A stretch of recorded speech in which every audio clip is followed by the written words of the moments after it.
Good afternoon, everyone, and welcome to our series of lunchtime webinars.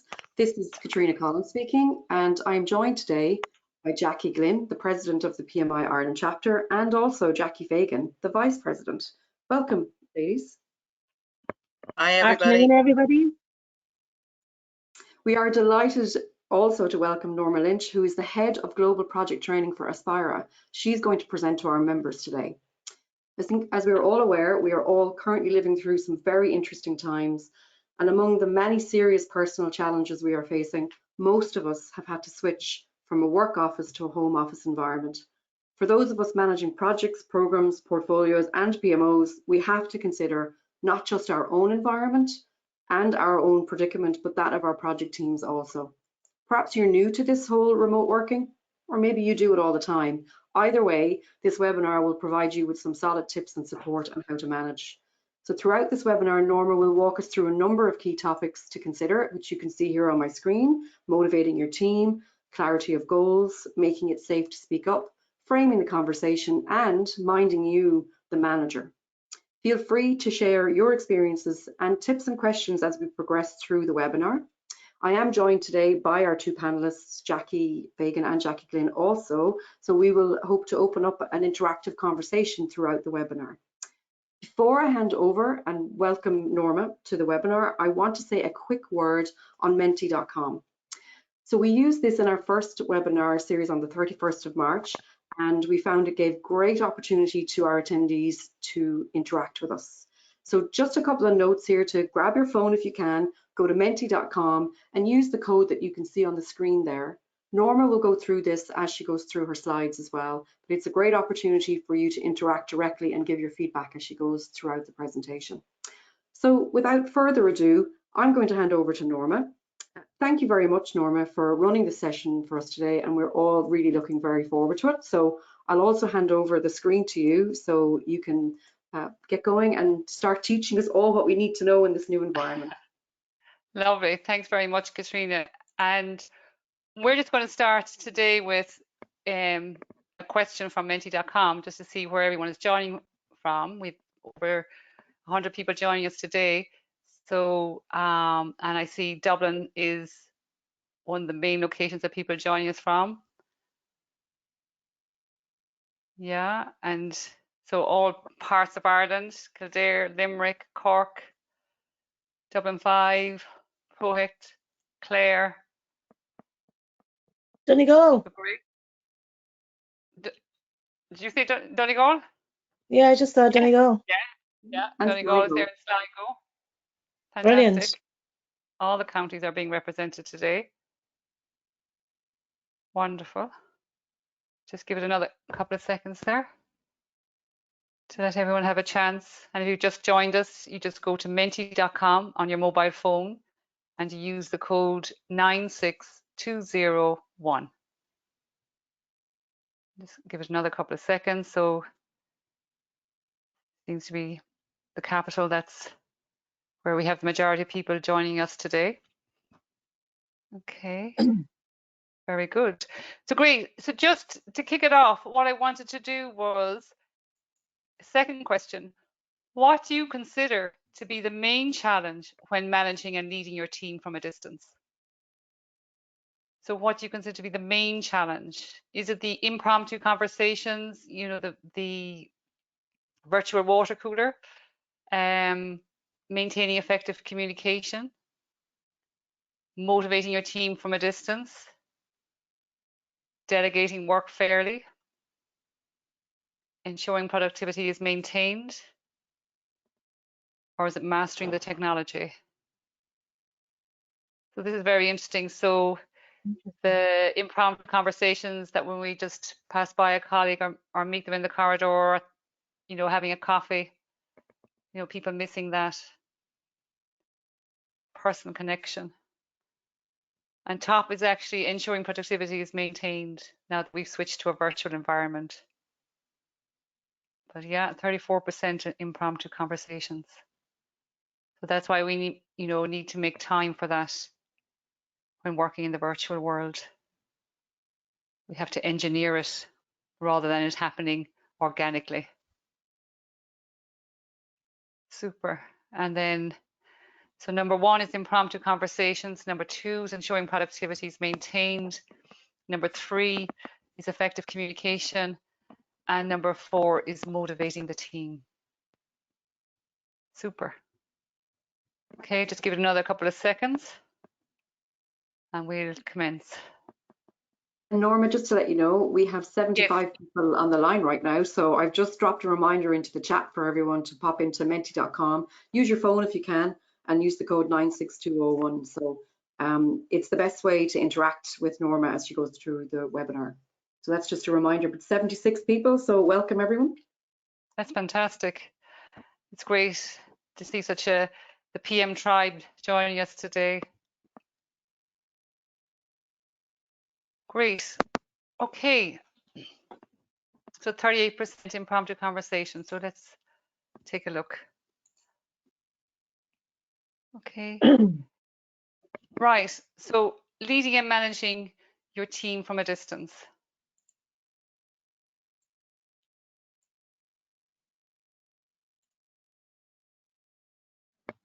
So globally, we are embarking on a grand experiment with remote work and technology. And as we continue to grasp the scale of this pandemic, we need to reimagine how we do business. But we also need to look at how we lead and manage from a distance. Some of you might recognize this eagle feather structure, which I like to think of as the iconic statue of Middleton, where I hail from. It commemorates the generosity of the Choctaw Native Americans who gave generously to the Irish during the Great Famine. And I think that's something that we need to embody is gratitude. So we're going to look at motivating your team, ensuring clarity of goals, making it safe to speak up, framing the conversation, and finally looking at you, the manager. So motivating your team can be quite challenging because there are no visible indicators of the team's engagement or energy. The normal established routines that were comfortable and steady have now vanished. Greeting, meeting, seating, communicating, deciding, and executing have all changed. New norms have to be established in order to motivate your team, including the need to communicate more deliberately, the need to make more time to connect with your team, and the need to ensure recognition of the work of your team. So remote communication is significantly different in nature. Communication, it has to be far more deliberate. You can no longer just drop by or pass them in the corridor. Managers often make the mistake of only connecting with people when there is a problem or if they need something. Now, more than ever, we need to get into the habit of checking in daily. So schedule regular daily meetings at the start of each day. This will create a daily buzz, set the agenda, and allow any concerns to be surfaced. This will also add structure to their day and also a feeling of connectedness. Equally as important is informal communication. Just because you're not sitting next to each other does not mean you can't laugh and play together. Host virtual happy hour where people talk about anything but work, or maybe set up a WhatsApp group where it's simply sharing of memes, jokes, again, anything but work.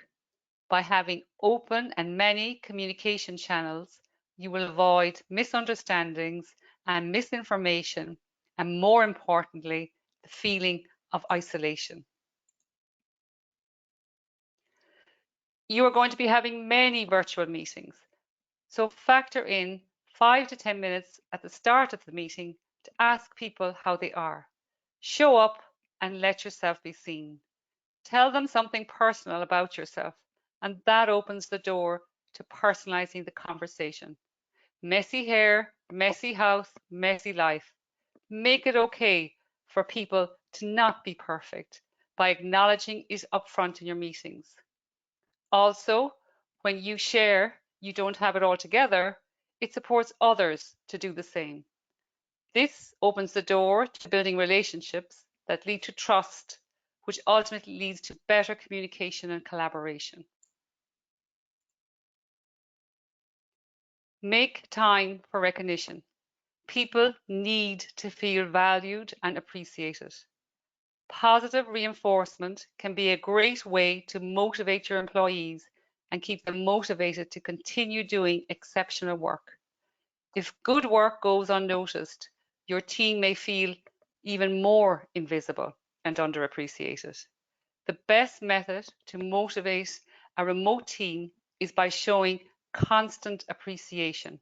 A simple email, a quick text, a simple thank you.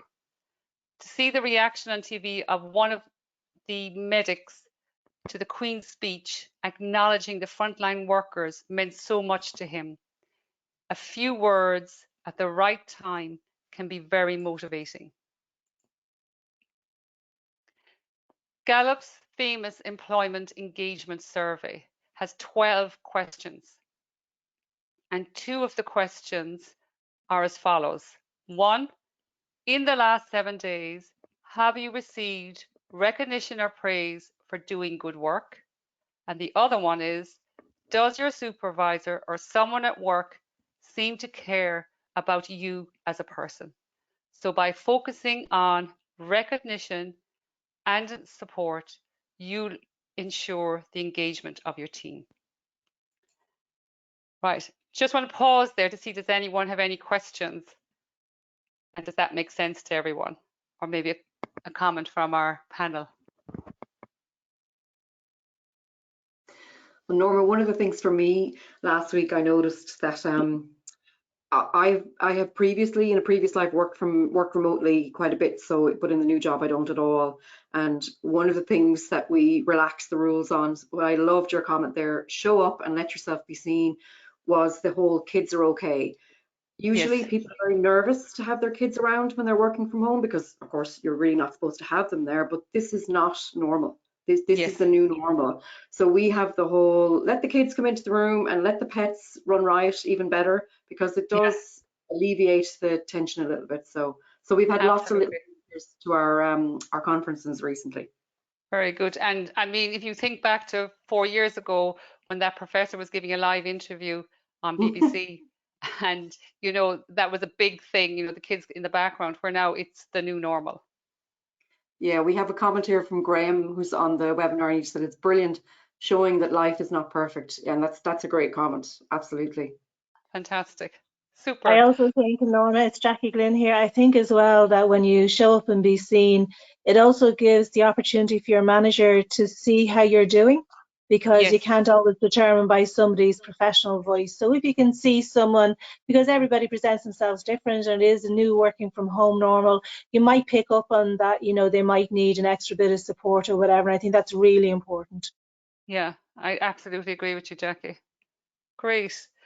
Okay, so moving on to our second topic, clarity of goals. So working remotely, we need to focus on goals and outcomes rather than on tasks and time. You need to allow autonomy. This may be difficult for some managers, but you must trust your team. You need to also appreciate that there has been a lot of change, and change is hard. People are also trying to balance working at home with what's happening outside. Your team will not play at their best unless they are emotionally engaged, and that happens when they can tell if they are winning or losing. The key to engagement is a big, visible, continually updating scoreboard that is compelling to your team. When people have clear visibility of how they are performing, they are more engaged and committed to their goals. This is even more important now that you're leading your team from a distance, in order to maintain a sense of team and a sense of purpose. We need to have regular check-ins in case anything needs to be cleared up, or in case there are any roadblocks in the performance of their work. We need to set clear expectations. You know, not being clear with your team about your expectations because it feels too hard, yet holding them accountable or blaming them for not delivering is unkind. Make sure your team have the skills and resources to do the work. Finally, create a cadence of accountability, a weekly team meeting where team report on past progress and plan for future performance. Or a great tool in project management is, the progress report, and have each of your team send to a team email so everyone can see what's happening on the team, and will also act to encourage people to perform. And I'll just pause there again in case there are any comments or questions from our panel or from our audience. It's Jackie Fagan here. Hi, Jackie. Hi, Norma. I think about focusing on the goals and the outcomes is very, very important, more so in this virtual world. And the one added thing I would add in is to allow the time for those clear expectations. So you mentioned earlier on about the communication needs to be deliberate. I think when we have the virtual calls, the Zoom meetings, whatever they are, we need to pause and allow for the silence and look for that feedback to ensure and to reinforce that the message has been accurately given. Absolutely. So that's just what I've noticed from what we were doing in the virtual world now. Very good. I also think, Norma, it's Jackie here, Jackie Glynn, Yes. to make it safe to speak up. I think there's two dimensions to that. Naturally enough, in teams, we all have different personalities and, the different mix and diversity of personality types and skills. And in the more virtual working environment, I think you have to pay attention both as the manager and a person who may not be the one who speaks up, who has to be encouraged when somebody catches their eye. So I think as a manager, you probably need to pay a little bit more attention to those people who are more likely to sit in the background, to try and engage them to come forward, because it's not their natural, their natural state of being. And in the virtual environment, it's much harder. Absolutely. And people have different work styles and work preferences, and tapping into their different unique personalities and adapting your approach, for different people and tailoring it. Great. Norma, Yeah, Katrina?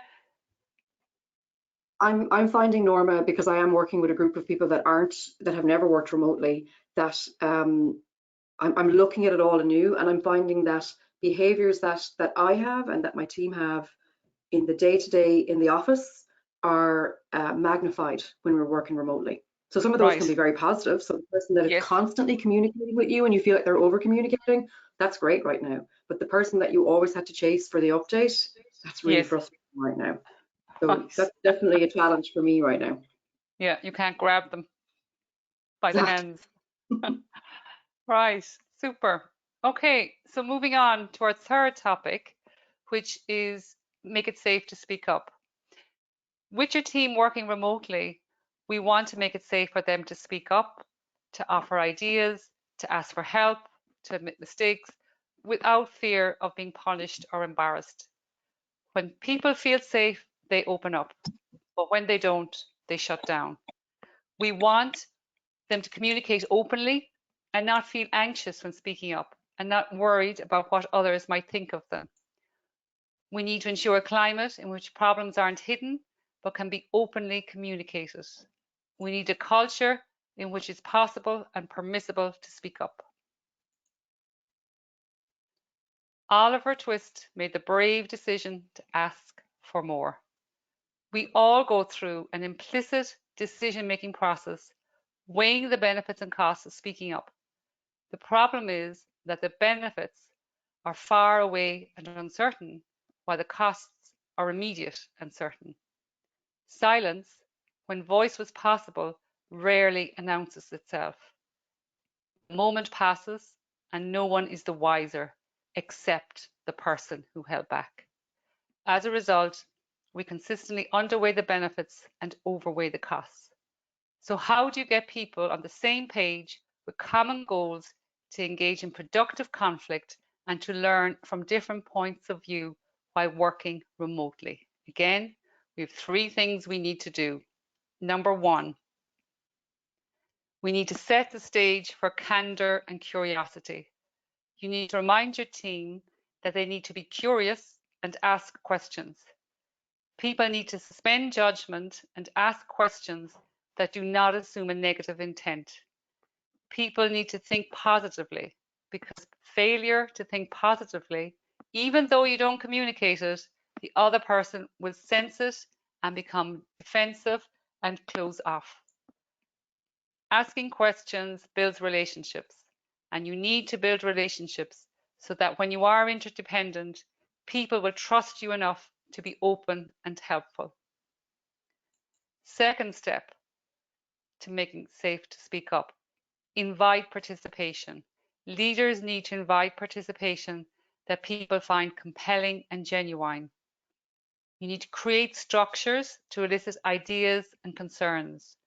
So set up meetings to deal with specific issues, create communities of practice to foster inquiry and knowledge, or host a lessons learned meeting at the close of your projects to leverage insights for future projects. And thirdly, you need to respond productively. How we respond has a profound impact on whether or not they feel safe when they are around us.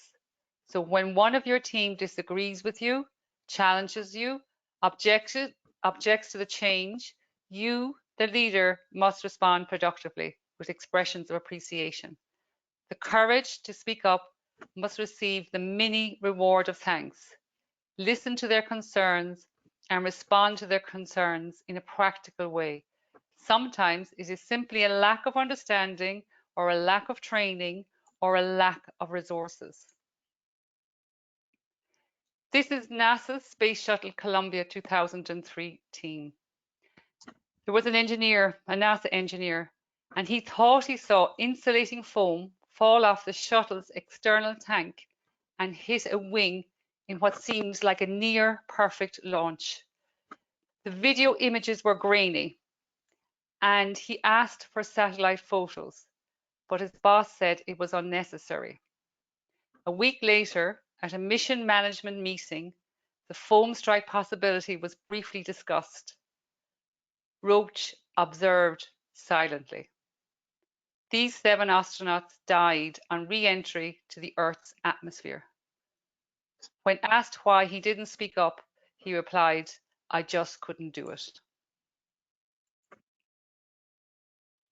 So great. So I'm just going to pause then in case there are any comments or questions from the panel or audience.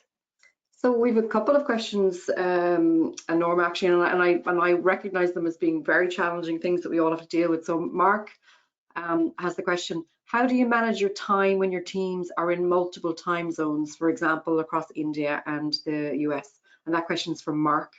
Any tips from the panel on how to manage that? As Jackie Fagan here, most of my team are on my current program I'm working on for a client are in the US. So while it can be challenging, there's one of 2 ways, there's probably loads of ways, but it is one of 2 ways that I use. One, you either change your time zone and your working day to meet with the majority of where your team are. The alternative then is making sure that you use the time when there's a lap over to have your key project meetings and your status updates with your project team. So for me, with the States, if they're in Boston, they come online at about maybe 1 or 2 o'clock my time. So in the morning, I do all my admin and all my internal stuff with my peers, the project manager, and then I leave my afternoon time free for the project team meetings and the update with the project teams. So that's the 2 ways that I manage it currently. Very good. You know, there is the issue there, Mark. I have encountered it myself, where you do have one team in India and you have one team in America, and there's very slim overlap. And unfortunately, the answer to the question, it does require asking people to make sacrifices, often asking them maybe to stay an hour late or join an hour early, so that you can get all the parties to talk together.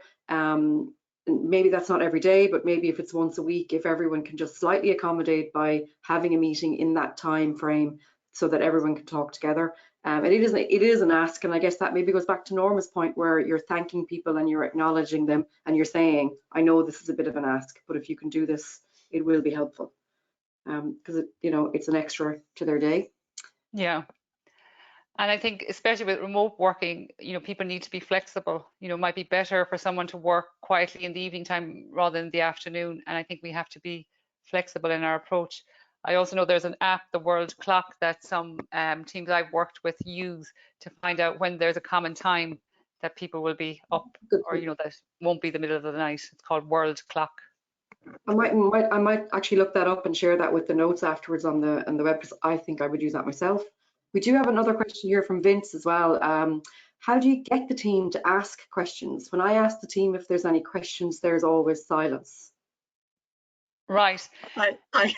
Yeah, go ahead. I'm laughing because, sorry, it's Jackie Fagan here. Yeah. I'm laughing because I wrote that down when you were talking about asking the questions and that, Norma. I just wrote down a note for myself. On a particular project quite recently I was doing, I did just that, any questions, and there would be people, and these are all virtual teams I deal with at the moment, and there would be, as you said yourself, the silence. And I tried to figure out, was the silence, some of us because of peer pressure, some was just they really hadn't got questions. So then I used the round robin technique, and I just asked, rather than individuals, I asked, is there any feedback from the operations function? And then I'd invite someone like, okay, John or Tom, have you got any? And then I went around the houses for the different groups. I didn't isolate individuals so that I put them on the spot and they made them feel uncomfortable. I just asked in terms of groups. And eventually I set the norm that I said, well, maybe we'll do this at the end of every meeting. So I set the expectation that they were going to be asked for a feedback. And over time, now it didn't happen immediately, but over time they started engaging. But it is a tricky one, yes, asking for any questions and you get nothing. So you can try and read into that either they're not interested, especially if it's virtually, or just that they feel too intimidated. For some people, as Katrina mentioned earlier on, this whole new way of working virtually is very new to them. For some project managers, it's part of the course and we've been used to it for some time. So we have to allow for people to do that change, to open up in those silences. Yeah, very good. And maybe the question, what are we not saying here? What has not, what has been left unsaid? But it's about, as you say, you setting expectations that you're going to ask for feedback, and that kind of gives people the heads up as well and to prepare. Okay. I have one more question for you. Do you have time for it, or do you want to take it later? Absolutely. Yeah, go ahead. It's a question from Mike. He says he works in food manufacturing and his project teams are largely matrix structure. Yes. So most of us are familiar with that. Means he doesn't have direct control over those people. Yes. And most of them are now largely focused on day-to-day production. Projects are going on hold or considerably slowing down. This makes remote working even more difficult. Any comments on that? Or I suppose a lot of us probably feel his pain. I know I feel it to a certain extent as well. Yeah. How do we keep that focus going when the projects are taking a back seat, I guess, to day-to-day activities? Yeah, and that's what we're finding currently is, operations, is taking priority, and people's priorities are changing in the current climate. So it can be difficult then to influence and, get your project done. And I think we have to be, patient. And because you don't have direct control over it, and I think priorities have changed, and I suppose it's understanding those priorities and getting kind of mutual consent of what are priorities now. Yeah, whether the panel would like to comment. Yeah, no, I agree with you there. It's Jackie Fagan. I agree with you there, Norma, in terms of priorities. So if your project that you're working on with your project team and you've got your plan and you're going green and everything's all fine, and now something more higher priority happens operationally, which takes everyone's eye off the project, you might look as a project manager to sit back and revisit it with the sponsor, whether is this still the priority, and do we need to do a change control to actually reset the baseline dates of the project. Yes. rather than pushing ahead and going against the curve of what the company wants, because priorities and strategic objectives will change in these changing times. So what would have been really high priority from a business perspective 2 or 3 months ago could be, and that could be your project, could be way down the ladder. And if that's the case, rather than you pushing uphill, trying to get your project team to do things that are not on their priority list, go back to your sponsor, go back to your project board and see, is this still top priority for you, or do you want to change the priority of this project? And then if you do find yourself in the downtime, use that time then as a project team, if you're part of a PMO or something like that, to upskill the project team in terms of better ways of working, gaining more knowledge in a particular area that you know you mightn't be as upskilled as a team you might like to be. So there's opportunities there if that happens as well.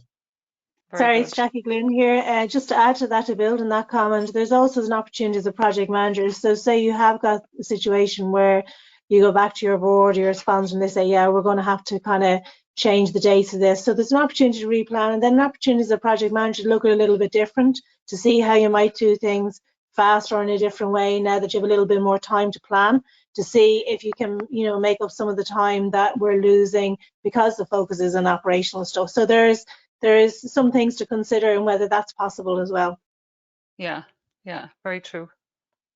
Great. Okay, so we're going on to our next topic and framing the conversation. So how something is presented isn't necessarily what's received. And often there's a gulf of evaluation between what's being said and what is being received. And sometimes people sending a message think it's obvious, but people receiving it may not understand. And I'm just going to demonstrate that now. So I'm going to ask you to go to mentee.com, and I'm just going to change my screen there.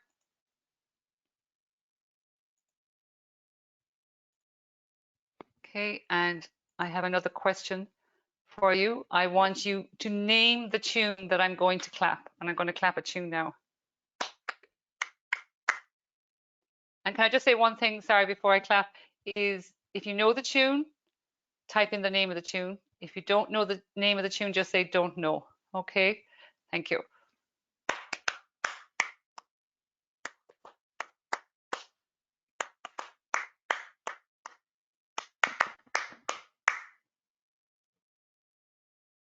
So I'm going to display all the results together this time. So we have 8 people responding, 11, 17, 22. Okay, we have 77 people listening. So I leave it go up another little bit before I reveal the results and see how we did. So we have 40 people responded, 41. Okay, I'm going to show our results. And some people recognized the tune and some people didn't. Okay, so this is what I mean. So I'm just going to go back here.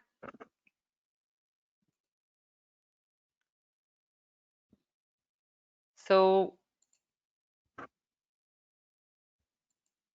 you know, sometimes, you know, some of you guessed correctly, but you must remember when you are speaking, people listening, sometimes they don't have the context or the background or know how you're feeling. So sometimes a few words framing your behavior makes all the difference on how your words and actions are perceived. And, you know, if you are under stress or you're having a bad day, just say so. Then people are less likely to take offense if you come across as abrupt. So declaring your intent and expressing your agenda and motives can be very powerful, particularly if your behavior is being misinterpreted or misconstrued by others. Norma, it's Jackie here. I just want to come in with a funny anecdote.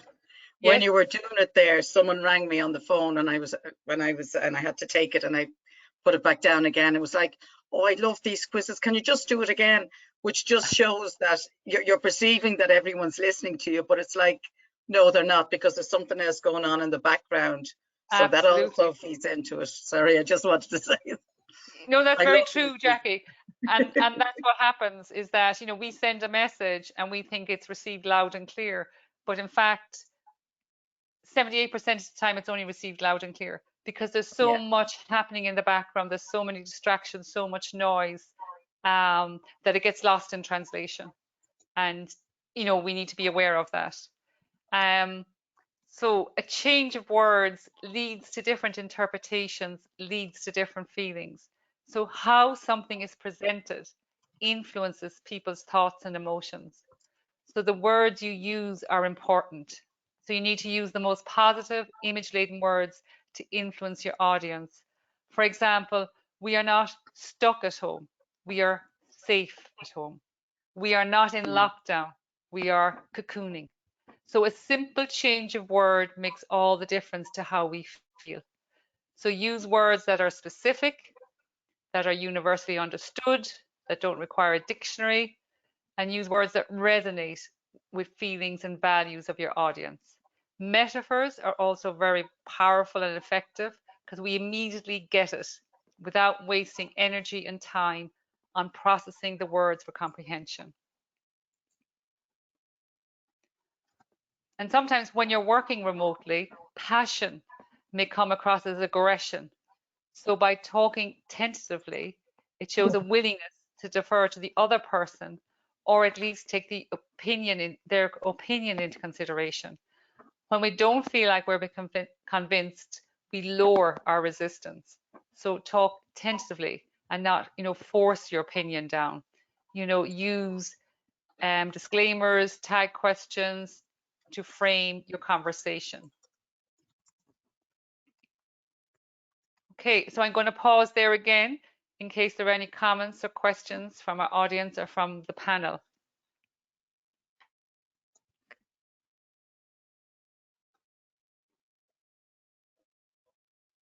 Katrina. So sorry, Sorry, Norma, it's Jackie here. I'm just wondering, does either have yourself or Jackie Glynn, Katrina's just after she had an internet problem, so she's just off at the minute. Do either of you had an experience of, you know, the way the Chinese whisper game that they do from, oh, my mom used to say, God rest her, send 3 and 4-pence, we're going to a dance, and what I really want was send reinforcements, we're going to advance. That's right, yeah. And I'm just wondering, has anyone any real life experience of where the communication really wasn't in terms of the feedback, there was an expectation and then the mismatch between what was delivered and what was received? Yes, that it was totally lost in translation. Yeah, totally lost. Yeah.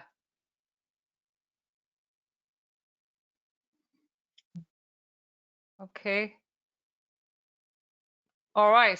So, and I think it's to be aware of that, you know, that, and that's why when we're communicating remotely, that, you know, when you have the conversation, you have the meeting, is to follow up with it in writing, so people clearly, you know, you've done your best to make sure that people clearly understood the message. So finally, we're going to look at you, the manager.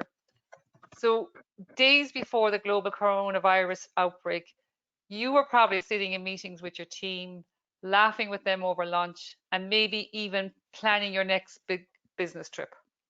And now most of us are working from home in self-isolation with no clear end in sight. Few could have predicted or prepared us for how much life and work as we knew it would change in a matter of weeks. So we need to focus on what we have influence over.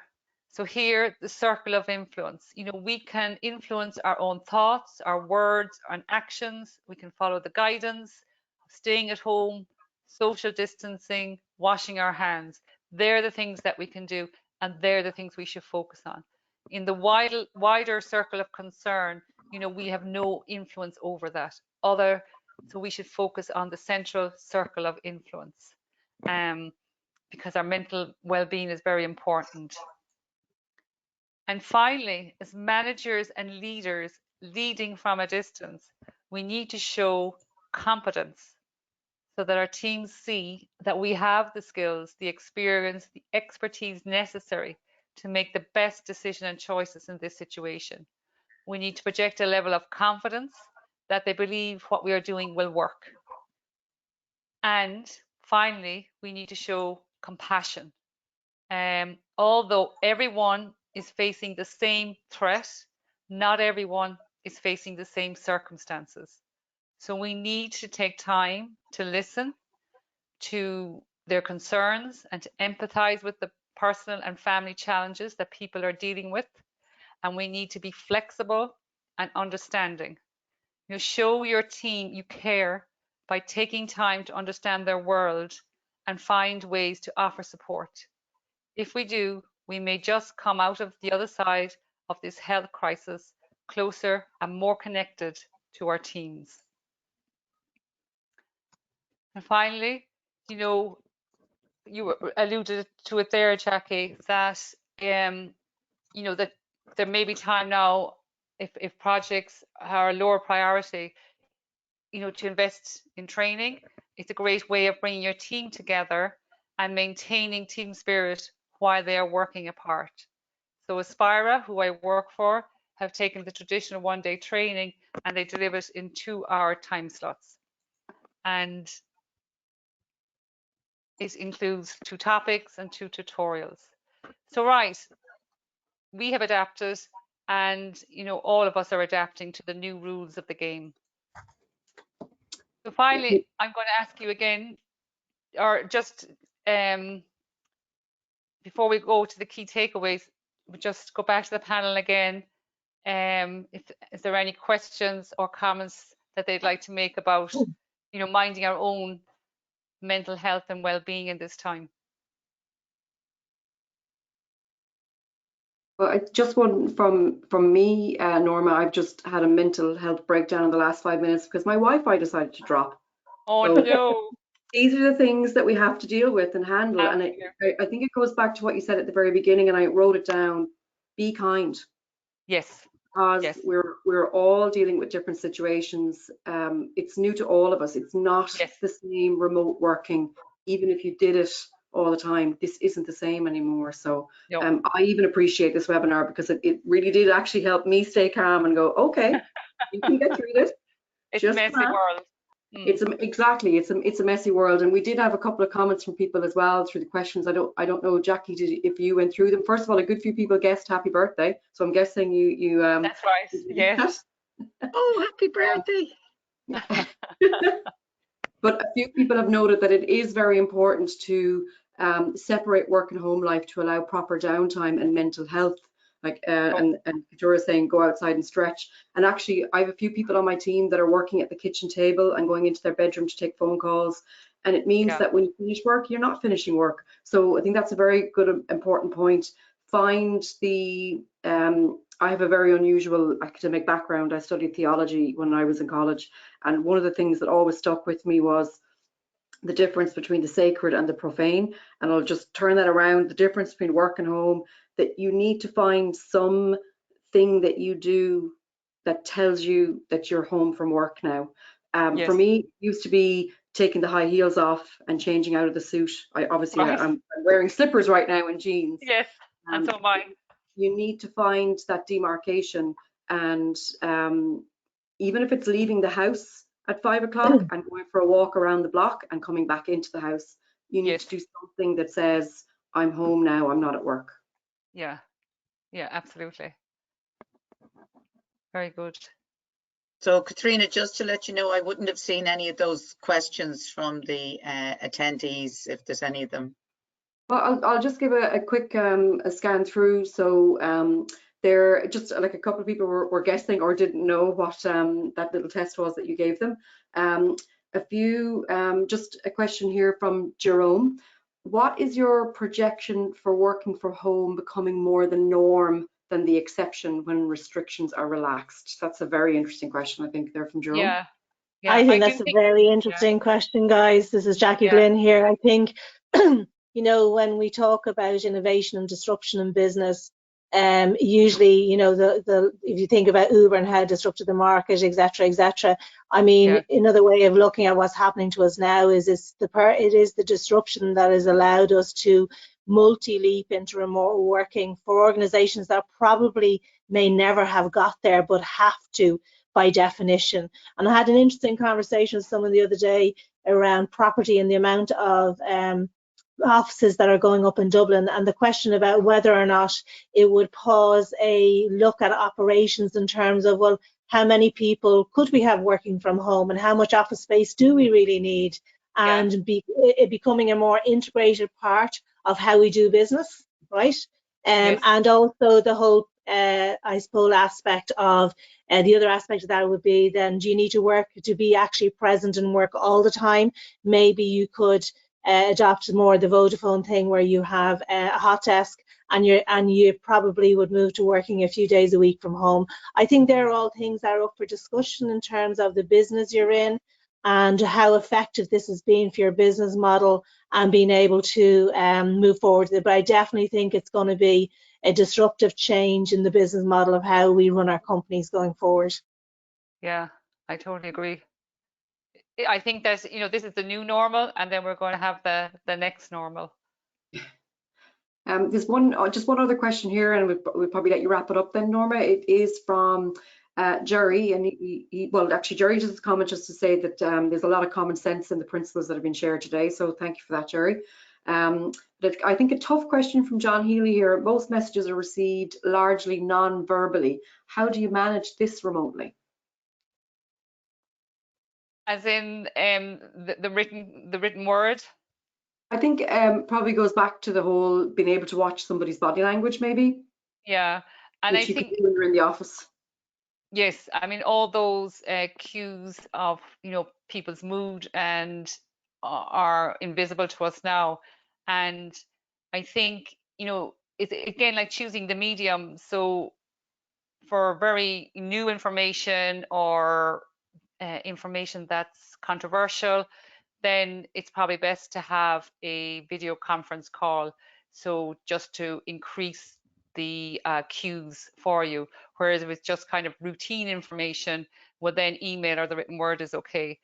But it depends on the type of information you're trying to convey, what type of medium you use, whether it's, you know, the email or is it a voice conference call. I mean, the face-to-face, you know, you have everything, you know, 55% of the body language, you know, 38% is the tone, the pace, the pitch of the voice.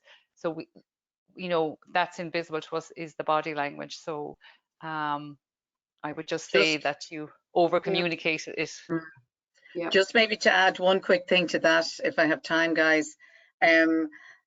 Just as an example, I used to be in the Dublin Airport Singers, and the musical director, Paul Deegan, who unfortunately has passed away as a result of coronavirus, when we were singing, he was sort of saying, no, you need to put your, you need to have passion about and understand the words. And the phrase he used was, the audience know what you're thinking. So in terms of when we're speaking, especially on a video or if it's only a voicemail conference that we're doing, smile. And if you actually smile, then your tone of voice changes and it doesn't become as direct, it's a conversation rather than a direct and probably aggressive sometimes communication. So if you just take it back down 2 notches, smile when you're doing it, and then you can actually just, you probably know all of this, Norma, so you can just jump in there. No, that's really good advice. As you say, smile, and that comes through in your communication. Mm-hmm. The video does work, guys, by the way. If you're doing Zoom calls or Teams chats or something, I personally noticed one member of my team was very reticent about turning video on, and he's a handsome guy, so we didn't understand why.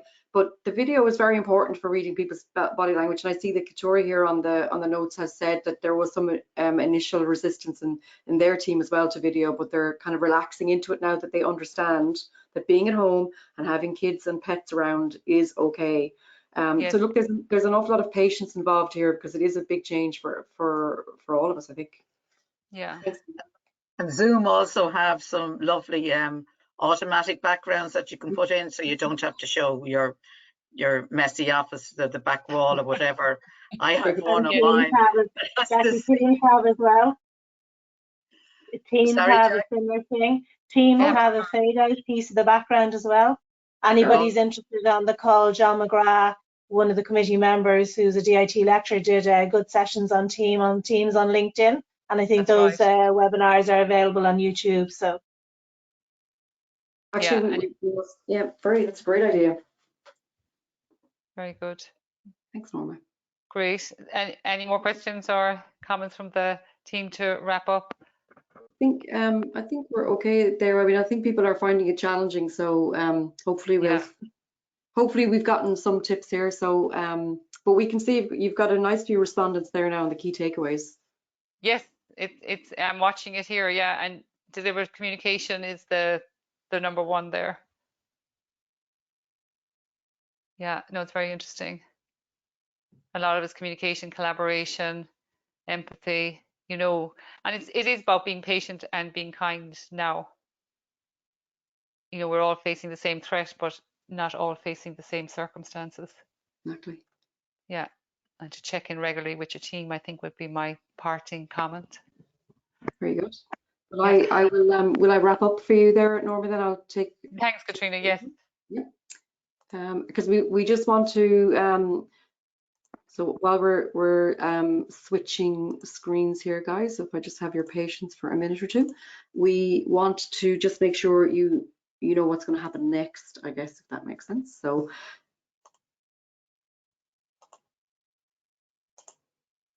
first of all, Norma, just to say thank you very much. As I said, I'm used to working remotely, but I've learned a lot on this today as well. And there are lots of hiccups that we're all going to go through and lots of learnings. So like I said, I wrote down be kind, and also the note about cadence of accountability. So keeping those regular check-ins and focusing on the actions and the end results for things so that you're keeping progress. So for everyone else, I mean, obviously we hope you enjoyed the session. We got some great interaction from everyone there on the mentee.com poll and on the questions on the webinar. So we really appreciate that because it does make a difference on the webinars. It does make it great. So thanks also, not just to Norma, but to Jackie Glynn and Jackie Fagan, because getting the interaction does help us to share a little bit of life experience and professional experience as well. Thank you, ladies. Thank you. Yeah, it was great.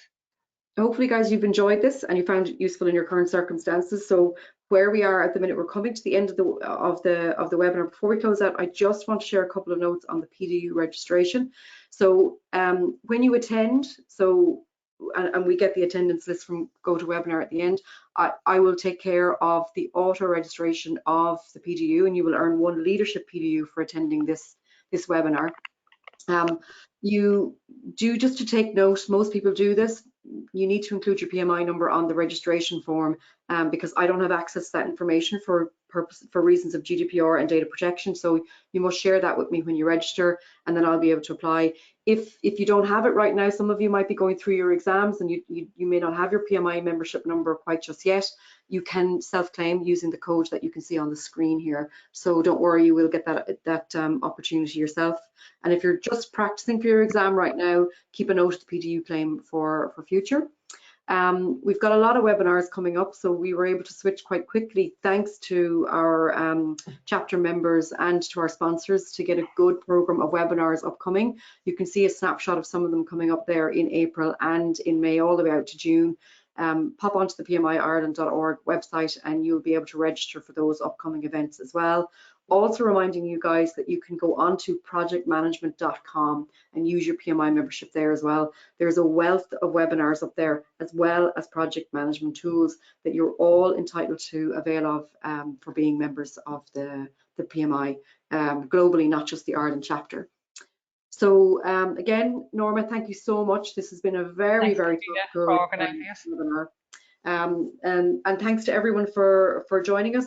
We will share the recording and the slides up on the webpage again in a matter of days once I get all that organized. So Jackie Fagan, Jackie Glynn and Norma, thank you very much, and thank you to our 78+ attendees as well. Fantastic. Thanks, Katrina. Welcome. Thanks, everybody. Keep safe. Stay safe. Keep safe. Yeah. Bye-bye. Bye.